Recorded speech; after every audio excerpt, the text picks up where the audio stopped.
without your headphones. You can wear the headphones. You can, if you can hear me, that's fine.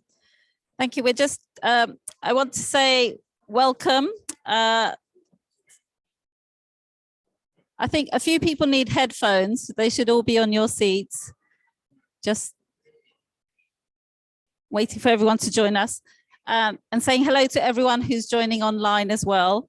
My name's Farhana Yamin. I wear a number of hats. I'm here working with the Climate Vulnerable Forum countries, a group of 55 countries that banded together to try and make sure that they could participate effectively in the climate change negotiations from back in 2009.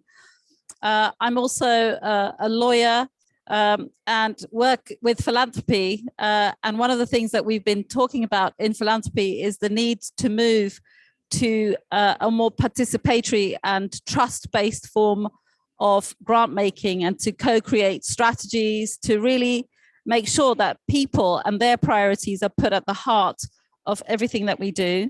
I'm really delighted that the Scottish Government has organised this panel on Energy Day.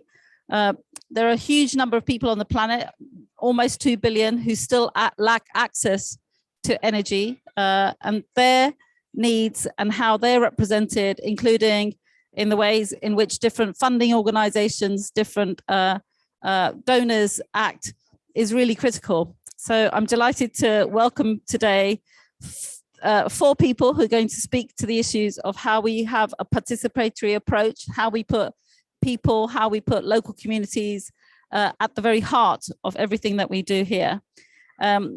I'm going to ask them, in the interest of not eating up too much time and allowing for questions at the end, to introduce themselves and to introduce their organizations. So each of them can take 2 minutes, if that's okay. That will save us all me making introductions and you saying where you are. So welcoming first of all, Heather. So if you'd like to take 2 minutes to say who you are and introduce us to the work that CJRF does. Thank you.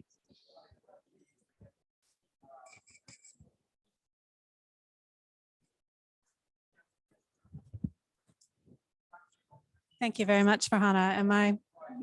Am I coming through? Okay.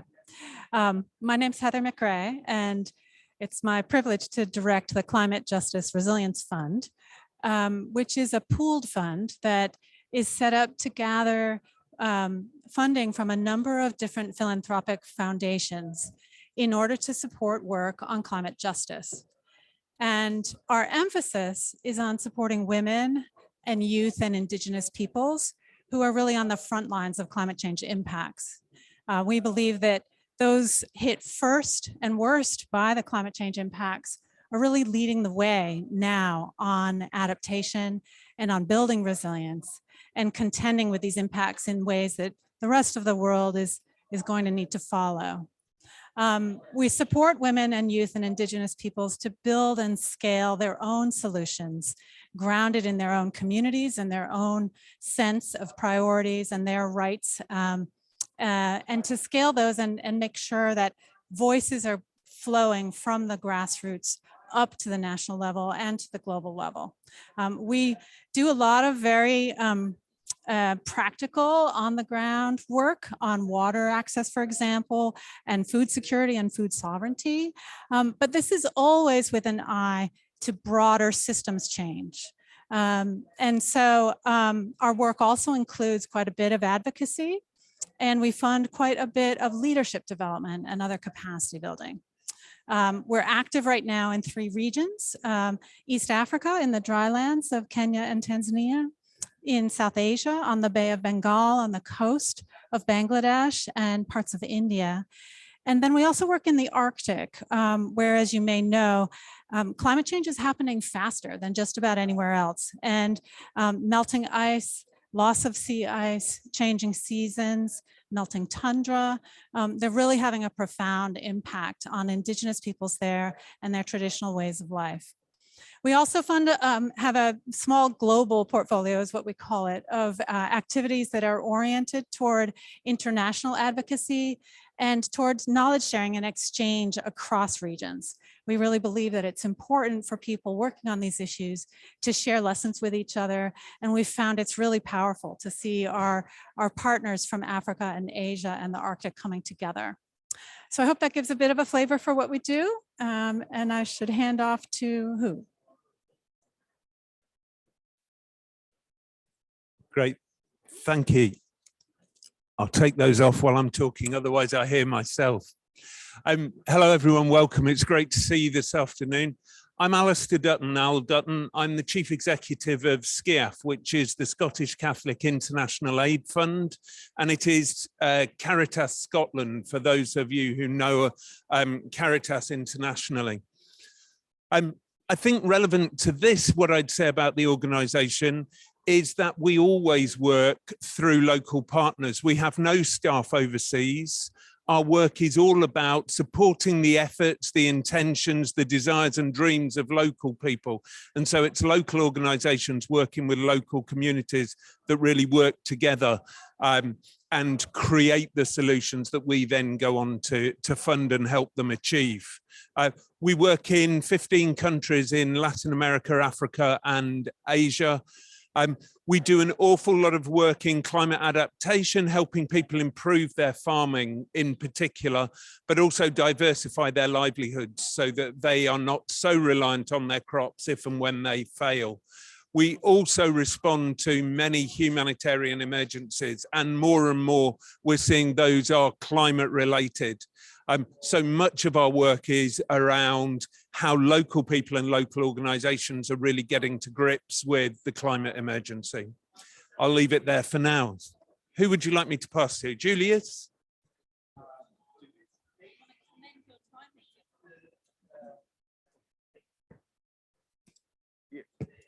Yeah, thank you so much. I hope you can hear me.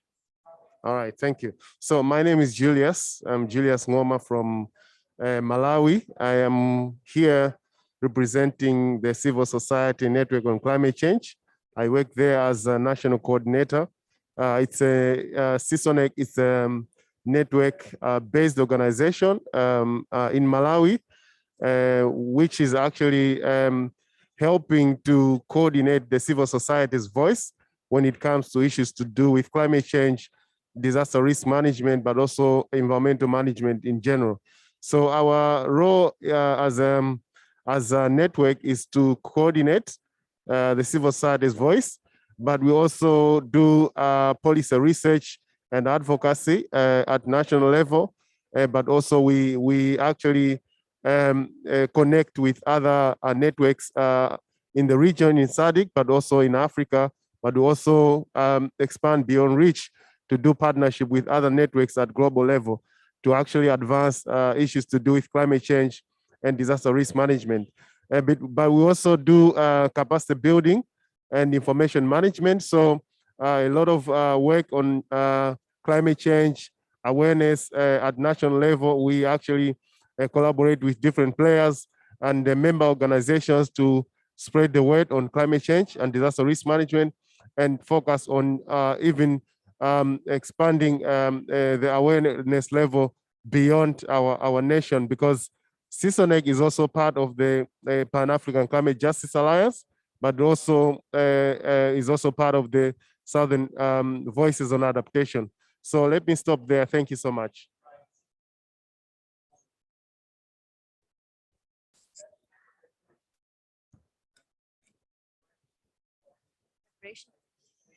Thank you very much. I hope you can hear me.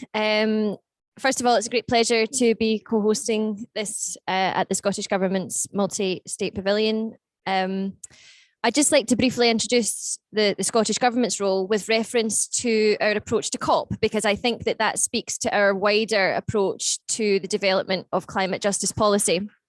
Scotland is not a state party at COP, but we have a very unique role as the government of the host city. And our intention is to use that role to be a bridge between those in the negotiating room, and I suppose what you could say is everybody else. And we challenge ourselves at COP, as we do in developing our climate justice policy, to ask ourselves at all times, who are we not hearing from? and to elevate the voices of those people. Now, that will be different in different circumstances. It could be young people, it could be women, it could be those from the global south.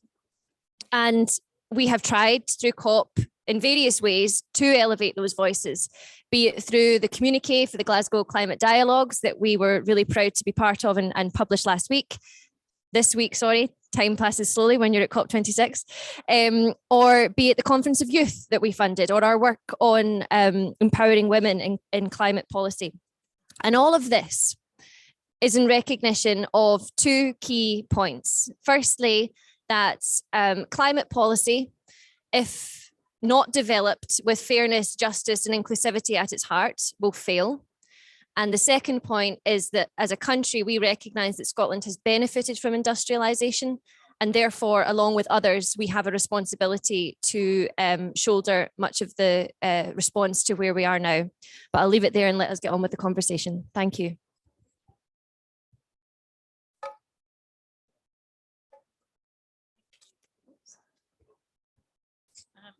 Well, thank you. Thank you so much. My panel members are extremely disciplined, so really thanking you for that. But maybe in the two climate justice funds that are here, I wonder if you can explain a little bit about what led to the formation. You were the first country, Scotland was the first country to have a fund that had climate justice in its name. So that was an extraordinary step. And what are you doing now? As I understand, there's a reevaluation, an evaluation that's happened. There's increased funding that will go through that. So it'd be really great if Minister McCallum, you could take us through what led to that. And likewise, Heather, you're now in a process of redesigning the CJRF, and I wondered what that reevaluation was based on and what you hope to do as a result of becoming yet more responsive, because I know from the background that you are. So maybe going in reverse order here, if that's okay, because the mic's here with me. So another couple of minutes. Thank you very much. Yes, as you say, in 2012, when we launched the Climate Justice Fund, it was a world first at that point. And since then, it has allowed us to allow some of the world's most vulnerable communities to design and to deliver what they believed were the solutions to the climate impacts that they were facing, and to build resilience within their communities. And recently, I had the great pleasure of speaking with the community in Mangamba in Malawi, and hearing from them directly how they had been empowered by that fund. But in this crucial year for climate justice, we were very proud to announce that we will double the Climate Justice Fund over the next Parliament. And as part of that, we've undertaken an evaluation, as you say, and that was about challenging ourselves to make sure that we were not just reaching vulnerable communities, but reaching the most vulnerable within them, that it was remaining democratic and participatory. And actually, one of the things that has come out of it is allowing us to keep up to date with evolving concepts and ideas of climate justice. And I just wanted to mention that we are building it now around the 3 pillars of climate justice, being distributive, procedural, and transformative.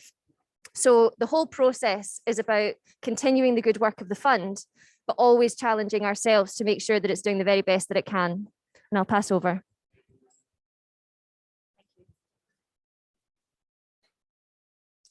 Thank you. Well, the Climate Justice Resilience Fund was created towards the end of 2016, and it was the brainchild of the Oak Foundation, a philanthropy based in Geneva, that kind of realized they had across their foundation all kinds of social justice activities on women's issues, on children's issues, on various pieces of conservation and land issues, including Indigenous land issues, but that their climate work was in a separate space, and it was not interacting at all with these important areas of work where there's a lot of implications for climate change, and where climate change could undermine some of the outcomes that they've been pursuing with regards to reducing poverty and asserting children's rights, for example. So, so after quite a bit of consultation, the Oak Foundation created the CJRF. We were created with a 6-year mandate, and we've just finished year 5. We now have 3 funders in our main pool, and then several others that are involved in special initiatives that we've been running. And we commissioned an evaluation about a year ago, maybe a little bit longer, just as a midterm check-in on where we had come in the first few years of our 6-year phase. We were really pretty gratified to hear that that our results are, our grant making seemed to be having some early results, and that we, were very appreciated by our grantees. We were seen to be very much of a listening fund, and that this was a strength to build on. We also recognized through that evaluation how important integrated approaches to work are when you're working on something like adaptation or resilience.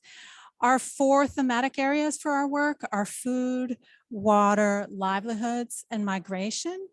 And they are not separate from each other in any of our projects. Almost everything that we fund touches 3 or 4 of those. And that integration is, I think, a part of what's been important.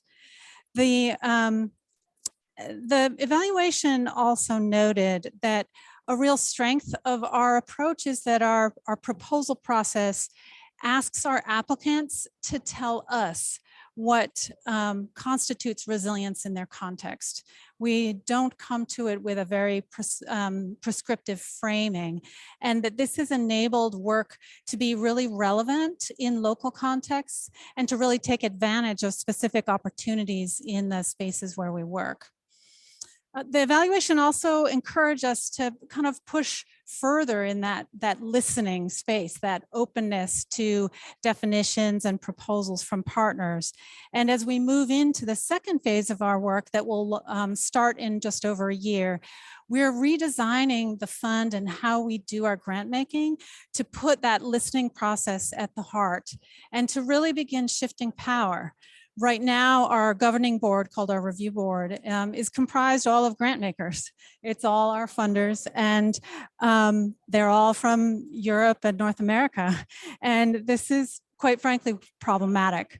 So I announced just yesterday, and we're in process of setting this in motion, a participatory design process where we'll be working with our partners and with other practitioners and activists in the climate justice field to explore how we can shift how we make our decisions to be more grounded in the work in the field and to enable more decision making about our grant making to sit with the people who know the work and do the work on a day-to-day basis.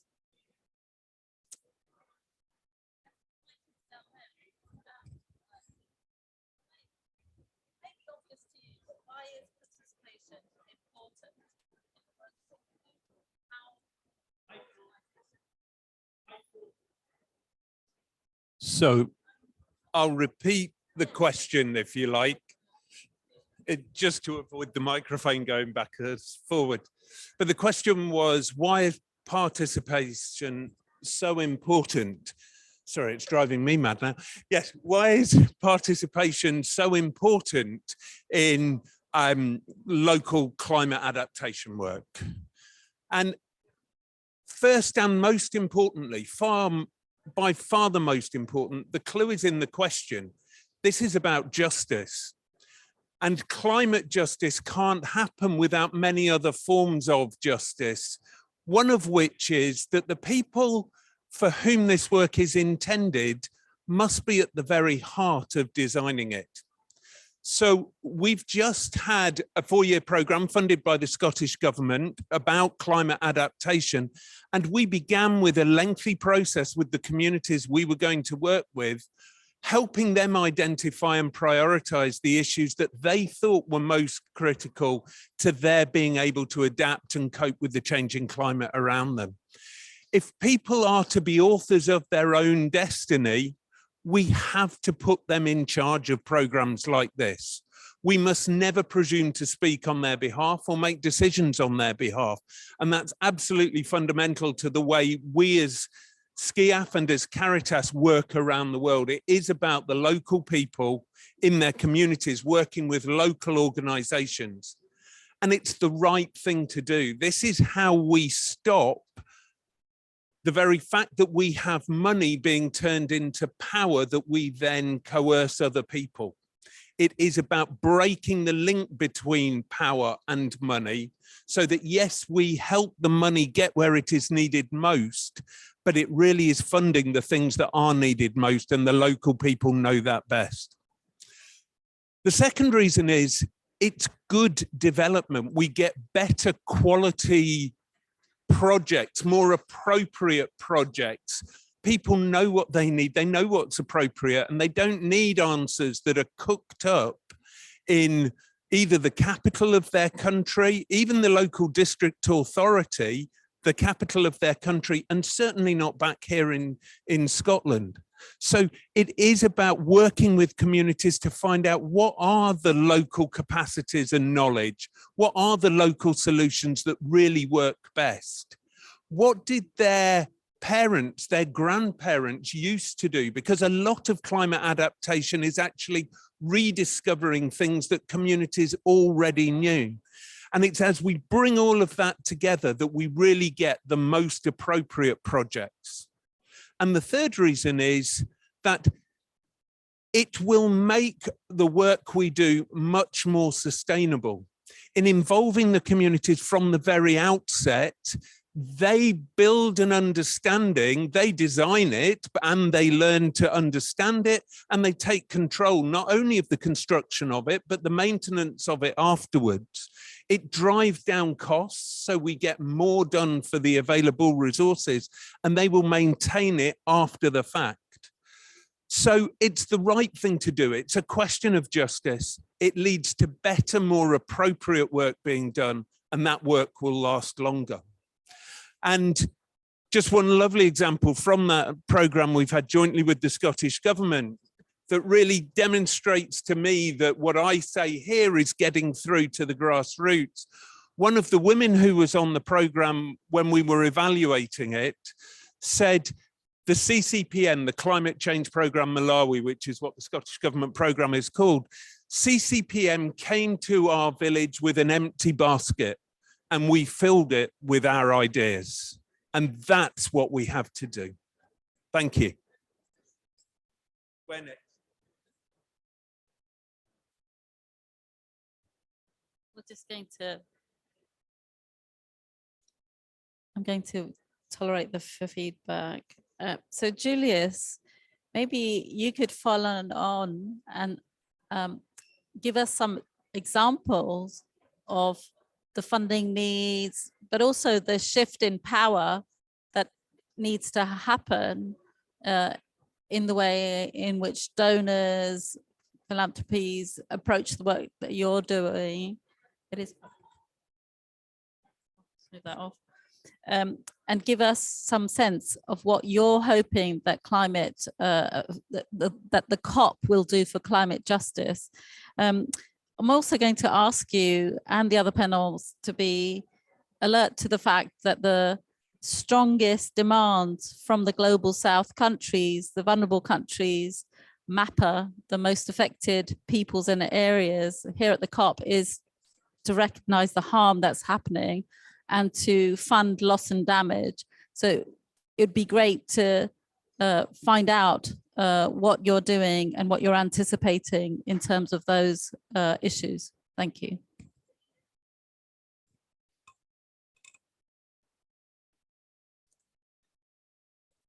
Yeah, thank you for, can you hear me, right? Yeah, thank you for the question. And yeah, it's a question and a half to me, but I will try to take it. Yeah, so first of all, let me join what Alistair actually indicated in his presentation, that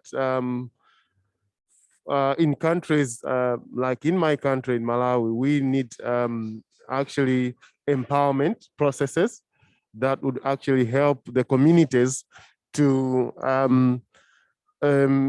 understand their potential, first of all, and also make sure that they're able to bring out their issues, but also they should be able to highlight what their needs and the priorities are when it comes to issues to do with climate change, and also understanding, making them to understand the concept of climate justice is something that is also very paramount, because that is going to empower them to even know what kind of mechanisms they need to actually approach, or processes they need to go through for them to actually be able to share their views, their needs, and their priorities, and be able to collaborate with local CSOs, but also be able to link up, who can be able to link them up to other funding mechanisms that are there, either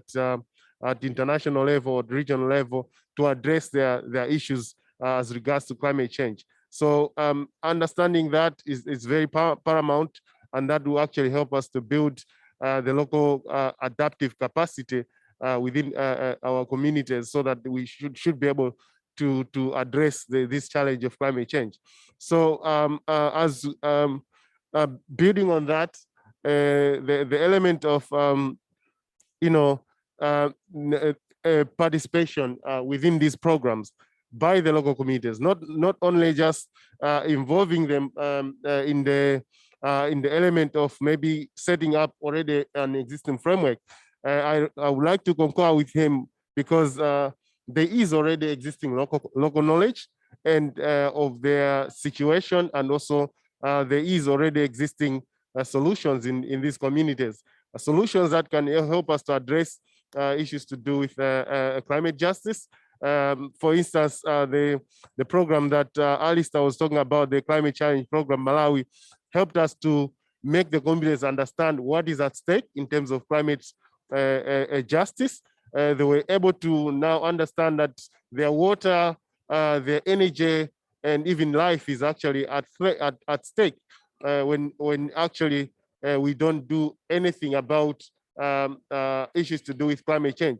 And they would actually were able to realize what kind of rights they have for them to be able to actually speak to the government, and so that they can be assisted in the different issues that they have as regards to the rights. So linking the rights to issues to do with climate change is also very important, so that we should be able to build on programs that should be able to address the fundamental issues that we're actually talking about. So looking ahead, for instance, what is at stake here at COP26, which is also should be able to link with the issues to do with climate justice. We've noted that the funding that is actually there is really minimal. I'm glad that some of these institutions, they are able to announce some of the doubling, maybe the financing, also making sure they are reviewing the funding mechanisms that should be able to address, to impact more on what the issues are there in the local communities, which is something that we actually welcome. But at COP, we also are looking forward to a mechanism, financial mechanism, that not only scales up the finances, but also puts up very elaborate structures that should be able to make sure that those that are most vulnerable to the impacts of climate change are able to receive the funding, and they are also able to make use of the funding and address their the needs on the ground. Some few minutes ago, I was also participating in one of the panel discussions. It was about the issue of Green Climate Fund, and how whether this mechanism is actually helping to address the real issues on the ground, whether the financing is able to flow from to the communities on the ground, and whether there are actually a mechanism to make sure that the beneficiaries are actually being assisted in actually implementing different programs. So that, for example, is something that we're actually looking forward. As we are discussing issues to do with climate finance, for example, we should be able to also discuss further how this finance is going to flow and how this finance is going to impact the work and the life of a community on the ground. Secondly, I think you already started talking about the issue I wanted to address on loss and damage. And this is something that also is related to some of the suffering that we are having, or the communities are having out there in the, especially in the global south. So addressing issues to do with loss and damage is actually something that we actually a priority for us as a global south and the communities out there, because more and more is being lost in the communities. I can give you so many examples of what has happened for the last 5 years, for example, in Malawi, which actually we are still as a country recovering from some of the effects that we had on the cyclone Idai, cyclone Kenneth, and so on and so forth. But who is supposed to be providing that kind of support to address those challenges, but also to address even the residue challenges that are there as a result of some of these impacts. So as we proceed, maybe I can talk more about it, but issues to do with financing loss and damage, the equity, and also the flows that should be there for finance to go to the communities. I think the mechanisms needs to be looked at carefully. Thank you.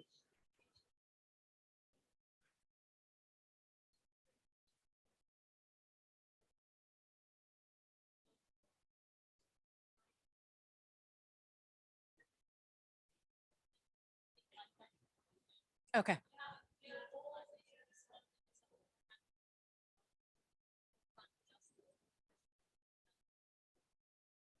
So the question is, how is the CJRF responding to the demands for climate justice and specifically for loss and damage? I think many of you may have heard that we're really excited that Scotland has announced a partnership with the CJRF for £1 million of funding that will support loss and damage through our fund. And this is, this is a really extraordinary opportunity to break some new ground and to show the way. And Scotland is really taking the lead in an important way here. I can give some examples from the work we've funded, though, as to the kinds of things that people are looking for.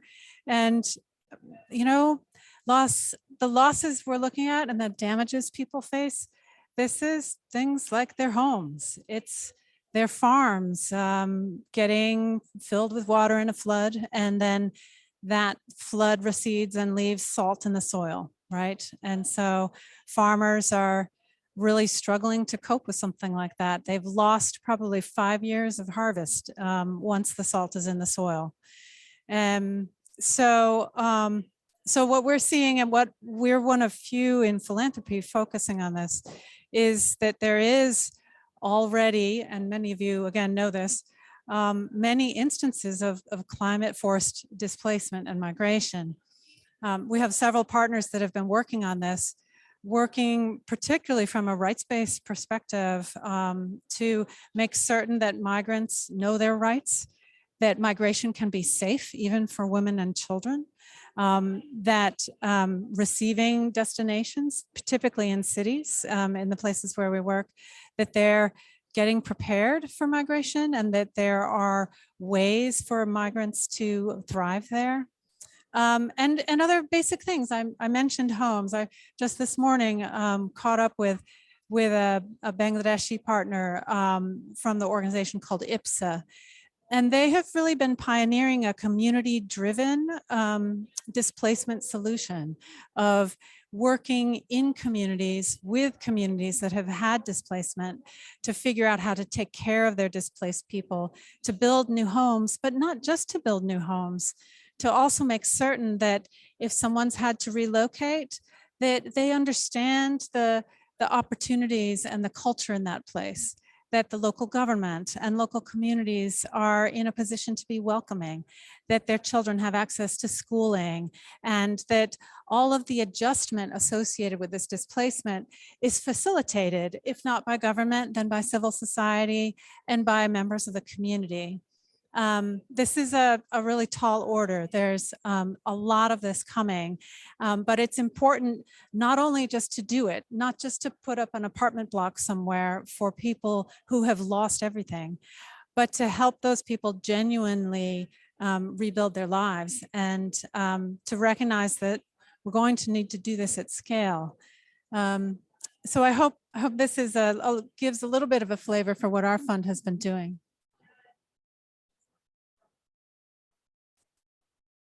Thank you. And I wanted to invite Minister McCallan to say why Scotland stepped up and a little bit about the Glasgow dialogues. Yep.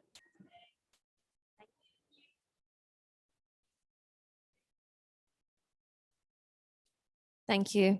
So yes, we know that success at COP will, in much of the media coverage that we see, be measured in decisions taking, which will see mitigation measures put in place for emissions reduction. We hope there will be commitments on adaptation, and I very much hope commitments on long overdue funding for that throughout the world. But crucially, success at COP should be measured in an acknowledgement that there are impacts of climate change being felt right now throughout the world, which cannot be adapted to, and which, as has been so ably described, are devastating, and which at times cannot be calculated in economic terms, including tragically the loss of life.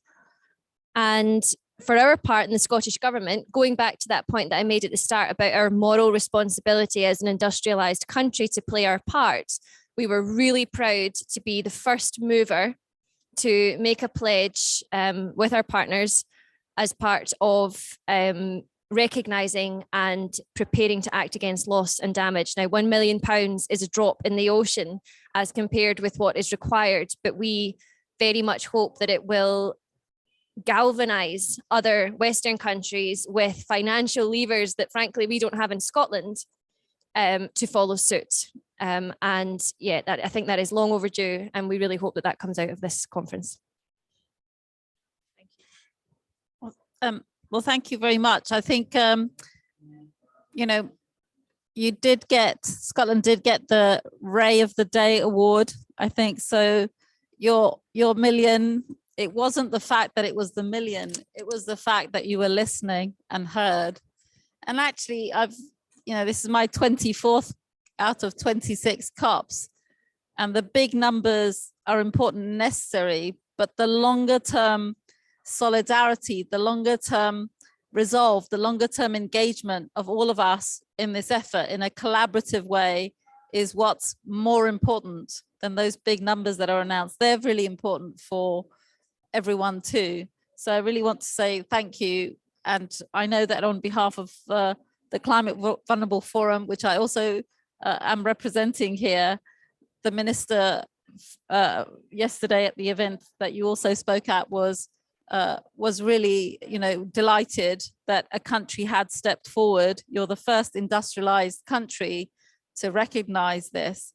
The LDC, the Least Developed Country Negotiation Team, also recognized that this was a big step forward.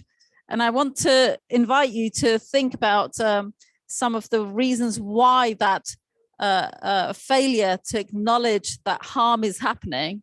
This example, very simple example, if your house is destroyed by a super typhoon and you cannot go back to it, whether it's for 6 months, 6 years, or forever, that is a loss for that family, for that community, for that village, for that town, and to pass that off as adaptation really is sticking in the gullet. And that's why many developing countries, all of them, insisted on a separate article in the Paris Agreement on loss and damage. And they're asking for that acceptance. And there's lots of weasel wording and avoidance happening here. So I want to, draw maybe some reflections from you as to why you think this line between adaptation and loss and damage, how can we draw that more clearly for people? How can, from your more examples that you have, the methodologies that you will develop, what will you do in terms of programming that helps people understand that usually, if something happens and you benefit, you very rarely call it a loss and damage. You don't call it that. You move on. It's a benefit, a windfall, a gain. But when communities describe what's happening to them in terms of loss, in terms of harm, in terms of not being able to cope, how do we hear that better? How do we formalize, as I said, in our programming, in our work, in our terminologies, in our definitions of what we fund better? So that's a lot of questions, but I'm going to pass the mic back to Al to maybe contribute from your side, how we can learn and develop methodologies better, and how are you doing that? Wipe this down.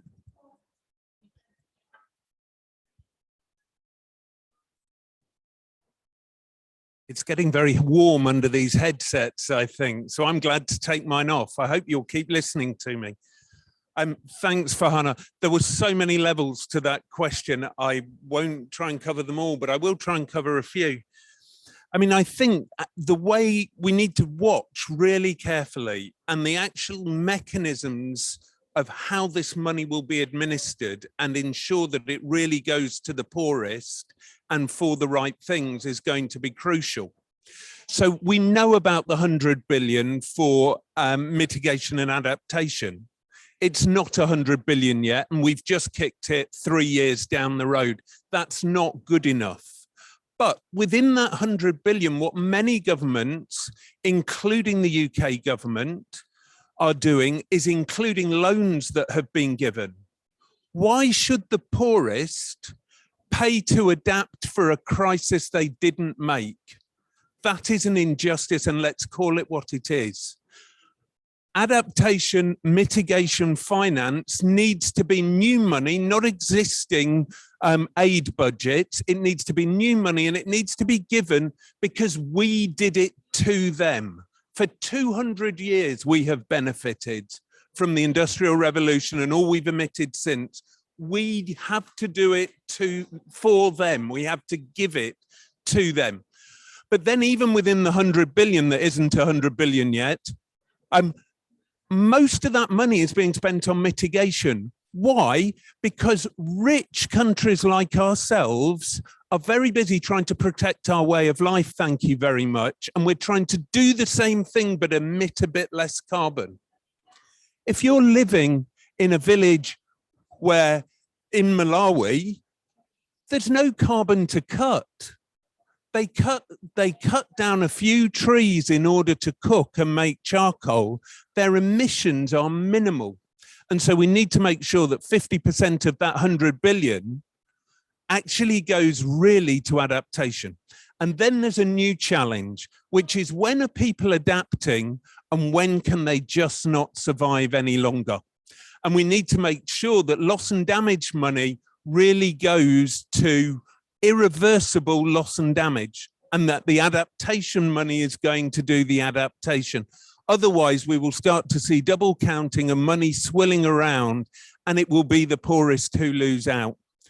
SCIAF for years has been working right down at the coalface, always with local partners, and it is that locally led that will really make sure that loss and damage delivers for those who really need it. We have ways, the communities identify those who have lost and those who can't recover. I was out after the Boxing Day tsunami in 2004 and watched what the tsunami did to the whole of the east coast of Sri Lanka. And it went throughout India and Indonesia as well.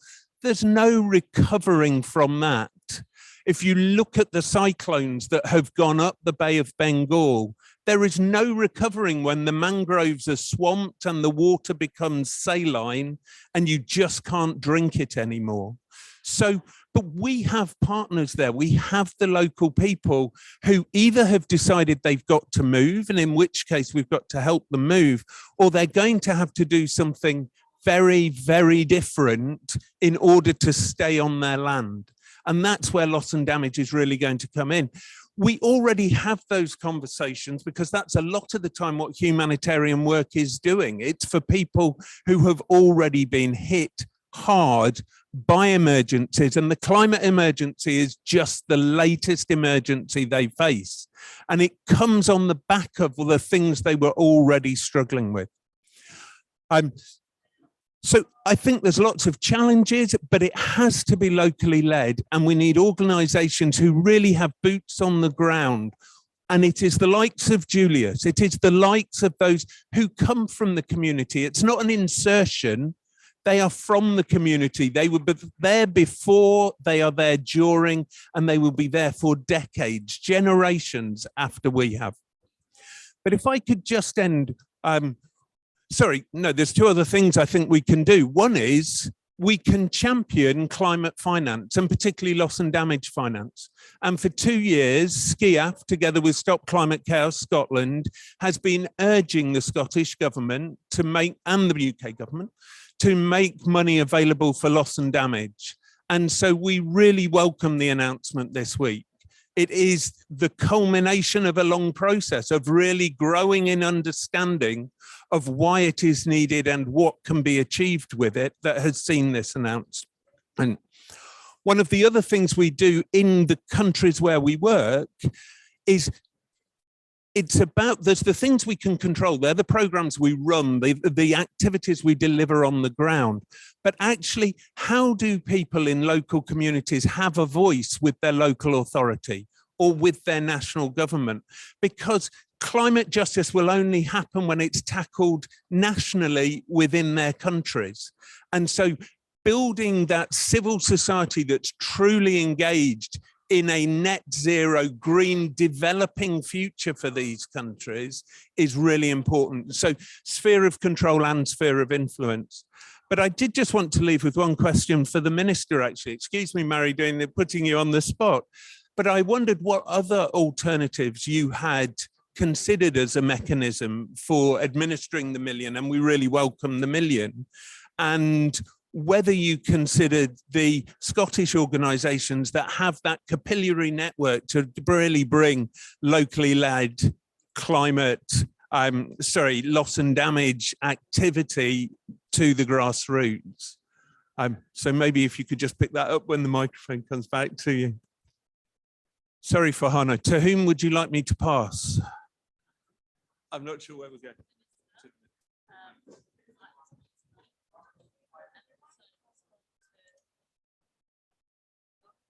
Yes, absolutely. So we're due to end at 4. So we're due to end at 4, and I was suggesting that unless one of you wants to come back, that we allow the minister to answer your question and make her concluding remarks, if that's okay. You would like, yeah.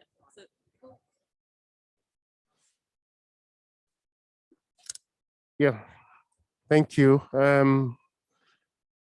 Yeah, I would like to also come in on the issue of adaptation and loss and damage. I think my understanding on adaptation and the difference between adaptation and loss and damage, and what actually we understand it is simple. Whatever we do, for example, if our adaptation fails, then what next for us? So if we are there on the ground doing all this irrigation, farming, if we are there on the ground doing all the adaptation work, and then One day you wake up that there's no irrigation scheme. One day you wake up, there's no infrastructure, there's no house, there are no people in the village, they are gone because of a cyclone or a flood or something. So what do we do next? But those are some of the questions that, as we are trying to even discuss here at COP, we've noted that they're always, we tend to ignore them. We tend to ignore some of the fundamental issues that we really need to bring on the table, so that at least as we are discussing adaptation and mitigation and loss and damage financing, we are actually very clear on what we are talking about. But also wanted to address the issue of making sure that we, maybe here at COP, we define properly what climate finance is. Otherwise, if it's going to be anything else in the name of climate finance, then we are not going to really address the fundamental issues that are there within the communities. And finally, just to add to what Alistair was talking about, the $100 billion, I don't believe now we should be talking about 100 billion. We should be talking about maybe trillions, because this was a promise in 2009, which was supposed to be met every year by 2020. So if we are talking about 100 billion, we're actually talking about money that is maybe for 1 year or maybe less.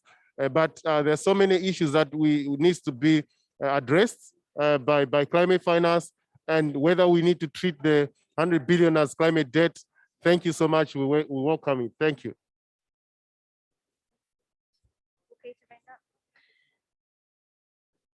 Thank you very much. So firstly, Al, just on your point, I think it's probably better if you and I pick up on the structural aspects of things at another time. I know we're due to have a meeting, so I'd be very pleased to discuss it with you then. I have deliberately kept my contributions to this panel fairly succinct today and that's deliberate, because in these circumstances, I principally prefer to listen rather than to talk when sharing a panel with these experts. But I'll just conclude with a few thoughts, which is that there are two intolerable ironies at the heart of the climate challenge that we're facing. First of all, that the people who are being affected first and worst have done little or nothing to cause the problem. And the second irony that is intolerable is that those same people are so seldomly heard as the solutions are being built. So the Scottish Government take that very seriously. We take it very seriously in the policy that we develop internally, and we take it very seriously in the role that we have to influence other governments around the world, and we'll continue to do so. Climate change and nature loss are frankly the single greatest long-term threats that we all face, and everyone will be impacted, but we are not impacted equally. It is an urgent human rights issue, and it needs to be treated as such. And I'm very pleased that we can have discussions like this at COP26, and long may a collaborative and active and fast-paced approach remain in this place. Thank you very much. Well, thank you so much to all of the panelists. And thank you to the Scottish Government also for convening this. I think it will be one of the most important sets of conversations. It's still only week one. So, and it's only, it's not even the end of week one. I know it's Thursday and feels like the end of week one, but it isn't week one. And so there's so much more that you can take away. All of those here need to go and have courageous conversations with all of the networks that you know, all of the governments that you know, all of the funding agencies that you know.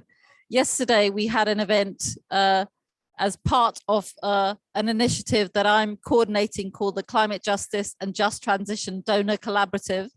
And we had many, many philanthropies. We had many, many practitioners and those who are leaders from the field, Julius's equivalents.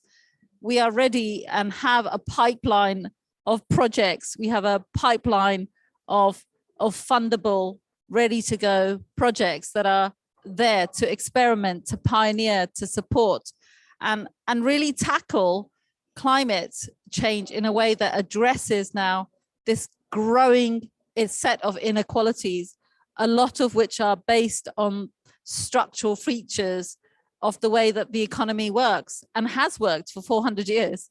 And I think Scotland sort of recognizing that actually there's a longer term history, a longer term story here, which is being shared and aired and talked about at the COP, which is really, we're coming to the end of a cycle where,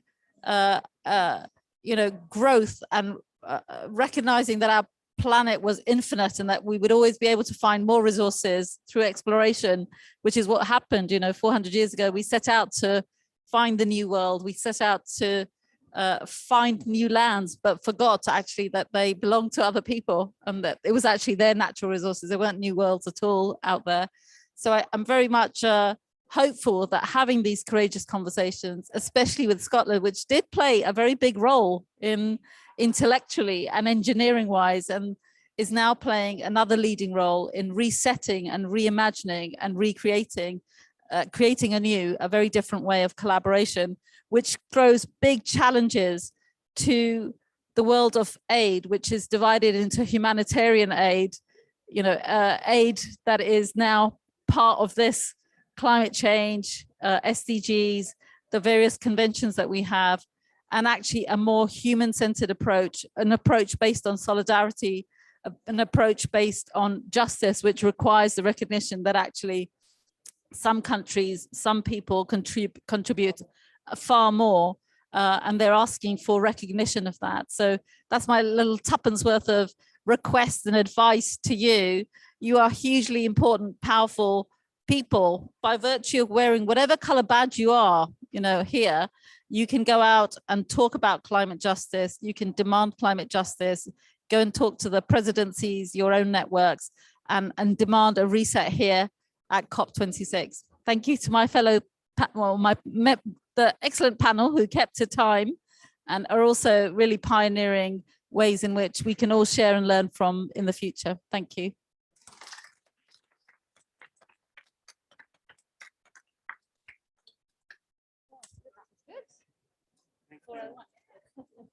Well done. Oh, you're one of the best. Years of experience.